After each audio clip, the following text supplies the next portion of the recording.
Mesdames et messieurs, c'est le commandant de bord qui vous parle. Nous voyageons actuellement à une altitude de plusieurs milliers de mètres. La température extérieure est précisément de plusieurs dizaines de degrés en dessous de zéro.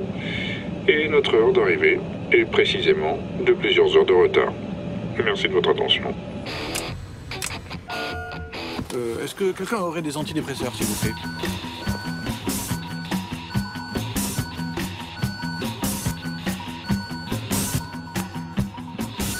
En fait, au départ, il y avait plus la volonté de faire un film dans un avion. Vous pensez qu'on va bientôt décoller parce que ça va pas être possible? Détendez-vous. Ah bah je vois que les terroristes ont déjà pris possession de l'avion. Je plaisante, hein. J'étais dans le métier avant. L'avion est à la fois un lieu assez anxiogène et en même temps assez romantique. Donc assez propice à la comédie. Donc voilà, au départ, il y a cet élément déclencheur. Et puis après, quand j'ai commencé à réfléchir un petit peu sur ce qui pouvait me faire rire dans un avion, le phénomène low cost m'est venu tout de suite. Parce que, de fait, il y a quand même beaucoup de choses à raconter sur le low cost. Le film précédent se passait dans une voiture et celui-là se passe dans un avion. J'aime bien les univers clos, je trouve que c'est toujours assez excitant, c'est plein de contraintes, c'est compliqué, et moi j'aime ce qui est compliqué. Parce que là, pour le coup, on avait tous le sentiment, et je passerai la parole à François Burlot qui est à côté de moi pour qu'il confirme ou pas, mais on avait tous le sentiment de participer à un film un peu unique, quoi, parce qu'une comédie qui se passe dans un avion, en France, il n'y en a pas tant que ça, aux États-Unis, il y en a un qui est très connu, mais en France, la référence, moi en tout cas, ça ne me vient pas à l'esprit, et ça donnait effectivement, on était tous assez excités de se dire que, bon, voilà, ce film-là, on allait le faire et puis on n'en ferait pas d'autres derrière. Qu'est-ce que t'en penses, François? Tout à fait. Voilà. François est quelqu'un de très concis, hein, généralement. Absolument.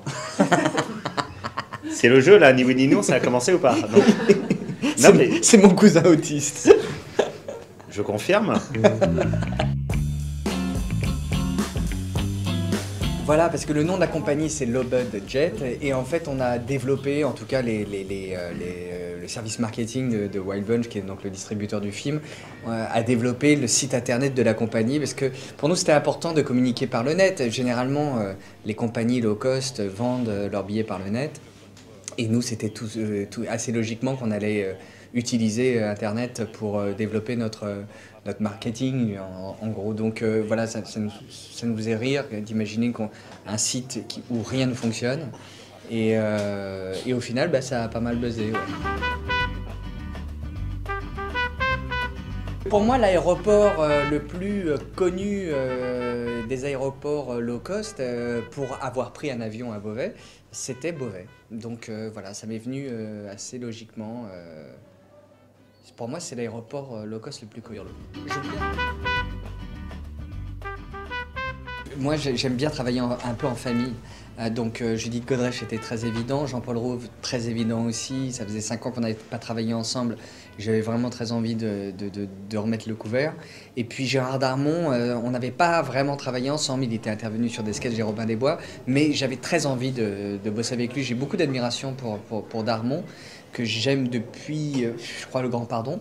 Et du coup, j'ai été très touché qu'il accepte. Parce que, voilà, c'était... Il y a comme ça des acteurs dont je rêvais de travailler avec eux, comme Patrick Chenet, comme Alain Chabat, et Gérard Darmon faisait partie de cette équipe. Et voilà, il m'en reste quelques-uns encore et je prendrai ma retraite après. J'ai pris 3 mois de casting pour trouver tous les passagers de l'avion, dont fait partie François Burlot. Mais là, pour le coup, François, moi, je l'avais vu en fait dans une publicité et je m'étais dit, ce garçon joue particulièrement bien. Et donc, je savais à l'avance que j'allais lui proposer le rôle, mais je lui ai quand même fait passer des essais. Ouais. Et t'es venu 2 fois. Je suis venu 2 fois et on s'est marré tout de suite. Il y a plusieurs choses qui m'ont plu. Je trouvais que le personnage est un sale con, comme moi je les adore. Enfin, comme j'adore les interpréter. Je trouvais qu'il y avait cette problématique du vase clos et du huis clos qui était un bon prétexte pour pouvoir justement s'éclater. Et puis moi, je suis fan de l'humour décalé, burlesque, loufoque. Et Maurice, quand mon agent m'a appelé pour me dire qu'il y a un casting d'un film qui est réalisé par Maurice, d'abord moi je suis fan du premier film qu'il a réalisé sur cette histoire de boxeur qui essaye de devenir champion du monde. Et voilà, et après, quand vous lisez le scénario, vous voyez qu'il y a un rythme dans la comédie qui est super. Les seconds rôles sont vraiment mis en avant, chacun a quelque chose à défendre. Donc voilà, et on a fait le casting, et dès la première rencontre, c'est agréable de sentir, quand on est un comédien, dans l'œil du réalisateur, qu'il a envie de s'amuser avec vous. Et moi, j'ai senti ça tout de suite. C'était pas physique, s'amuser, c'était juste au niveau du comme ça. Non, c'était pas au corps à corps. C'était, je sais que tu l'as regretté, mais voilà. Non, c'est-à-dire Jean-Paul Rouve est n'aime pas partager, et donc c'est vrai que ça fait longtemps qu'ils ont une relation. J'ai pas voulu m'immiscer, même si au 7e jour, hein, sur la séquence 125 très précisément, j'ai bien vu que Maurice était à 2 doigts de craquer, et bon, voilà. Ouais, on s'est vraiment beaucoup amusé. Même si on avait peu de temps, on a tourné le film en 5 semaines et demie, ce qui est relativement court, hein. Généralement un tournage c'est 7-8 semaines. On avait peu de temps, peu de place, mais il y avait une bonne ambiance, et oui, des garçons comme François Burlou sur un plateau, généralement, on vous assure l'ambiance en permanence. Donc là, pour le coup, moi j'étais bien concentré sur mon travail, donc j'étais pas tout le temps disponible pour ces vannes, mais pour le coup, oui, non, c'était...